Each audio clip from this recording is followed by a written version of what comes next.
What do you do if you're considering starting a painting business and you just don't know where to start? Or what if you already have a painting company and you're just figuring out how to try and run it properly, or improve it, or grow it? So, what we're going to talk about today, we're going to touch base on 5 reasons on why you should start a painting business, and we're going to do a deep dive on how you can actually run it. Welcome back to another video. My name is Brian, and I help people improve their painting businesses. So today, what we're going to touch base on, again, is just a couple reasons on why you should start a painting business, and then later on, how you can actually run that business. To give you some background on me, this is my 3rd year into the painting business world with my company specifically. It's still in operation.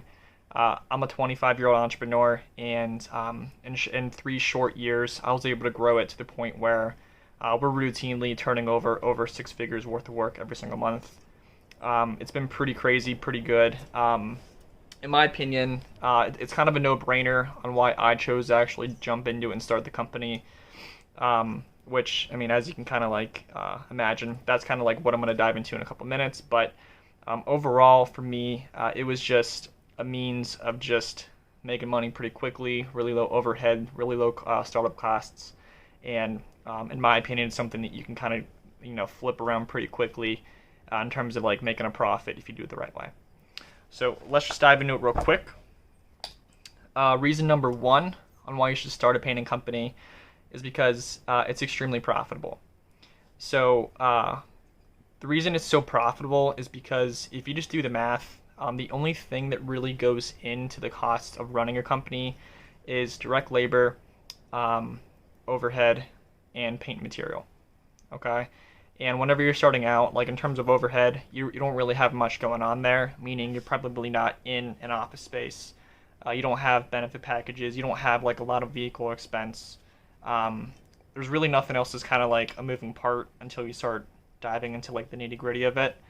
So in terms of being extremely profitable, if you understand what your charge rate is, or what you need to charge to have a nice spread of margin on it, it's really just knowing how much your actual labor is going to cost, how much paint you're going to be needing for your project, and then just marking it up depending on what your target gross profit is for that specific project. In terms of actually turning that profit, I just love this industry because literally from project number 1, you can turn a profit right away and immediately be in the positive range. And there's really no reason to kind of get into the whole debt cycle with a painting business. So reason number 1, again, it's just extremely profitable, and the model just works and it makes sense. Reason number 2, very low startup costs. So let's just say you only have a couple $100. That should be more than enough to kind of dive into it. There are some options where just at least getting it legal and set up and all that stuff. You can probably get everything up and rolling and ready to roll for a couple $100, and that includes just getting your business name, the agreements in place, your EIN, all your licenses and all that stuff too. It's really not that expensive. If you choose to go the route of actually having an in-house team, then you do have the expense of just getting initial equipment to start that up, vehicle expense, stuff like that. But there are routes that you can go to in the subcontractor model, for example, where you're really not having to purchase anything from the gate in terms of vehicle equipment and all that stuff. Sub teams can actually have all that coming into it, and again, it makes it a lot easier to start it up and continue turning that profit pretty quickly. So reason number 2, very low startup cost. That's actually what I kind of did going into it. I actually started my company during my last year of college. And I actually owned some equipment from the previous company I used to work with, but I kind of just slid right into it and immediately started making money from there. Reason number 3 on why you should start a painting business is because you don't need to have any credibility going into it. What I mean by that is, there's, in my opinion, there's a huge opportunity gap that's kind of happening in the painting industry. Meaning there's not a lot of people that's my age, for example, going into the industry, and a lot of the people that are actually currently in it, they're really not utilizing the right avenues as optimally as they probably could be. Especially with all the technological advances, just understanding different avenues of like social media, running your own ads instead of just like outsourcing it to other people.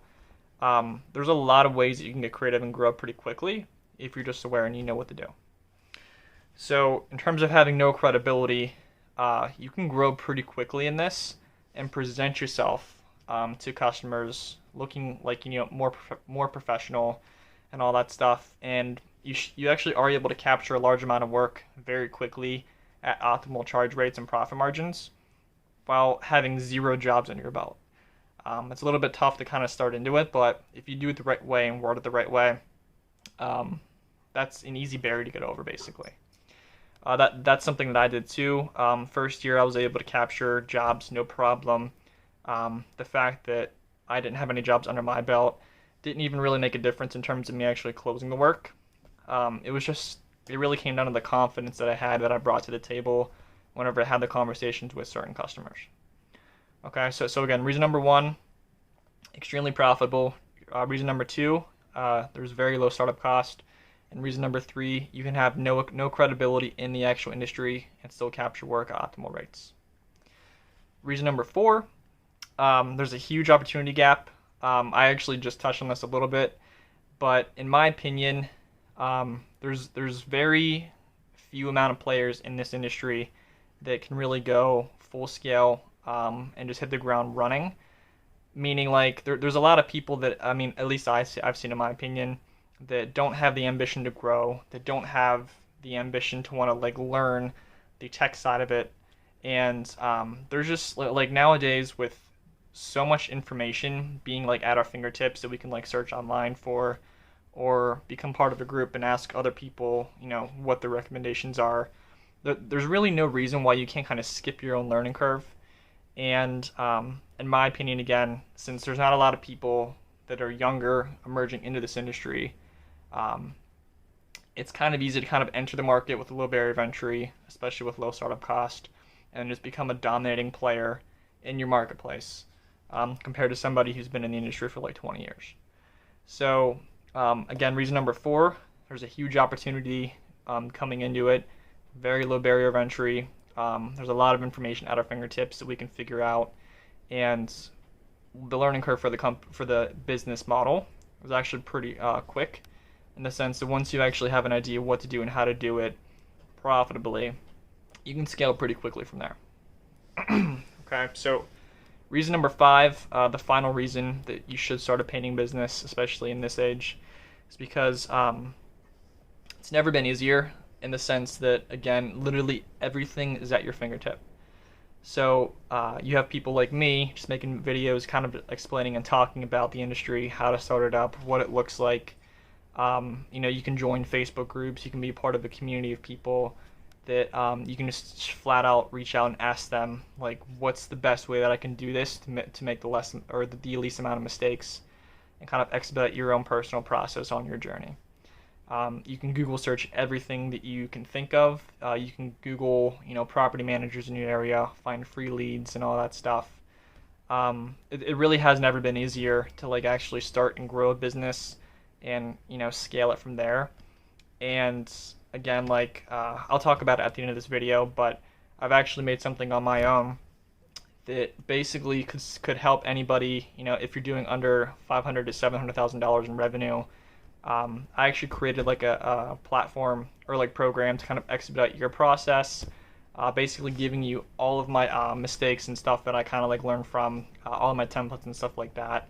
So again, like, this day and age, it's never been easier to start a company. It's never been easier to kind of like get over your learning curve a little bit quicker. And, with very minimal barriers of entry, you can emerge into this industry and space and have a dominating presence in your market. Okay, so now that we kind of touch base on why you should do it and why it's appealing and why it makes sense, more than half the battle is figuring out how do you actually run the company the right way once you get to that point. Okay, so basically what I've kind of like figured out is to kind of simplify it across the board. Painting's very simple in the sense that there's kind of like just two areas to focus on, and that's sales and operations. So you're basically just working on, figuring out how do I get leads, how do I sell the work. Okay, so like that's the sales sector. Starting out, you can kind of take on all of that. Okay, it doesn't take up too much of your time. You can kind of juggle a lot when you're starting out.